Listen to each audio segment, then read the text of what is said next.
How to reverb out audio. To begin, I added an audio to my timeline and I would like to reverb out the end of it. I added a clip with an audio attached to it. First, use razor tool to cut around the end of your audio where you want the revert to happen. Now right-click on the second part and select Nest and click OK.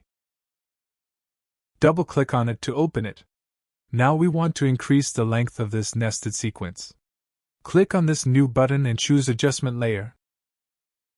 Then drag the adjustment layer above your audio. Change the length of the adjustment layer so it's be 2 or 3 times bigger than your audio. Now go back to your original sequence, and increase the length of the nested sequence. At last, go to Effects panel and search for Reverb. Drag and drop one of Reverb effects into your nested sequence.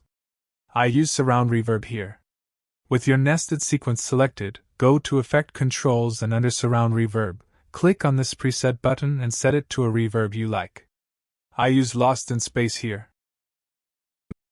I added a clip with an audio attached to it.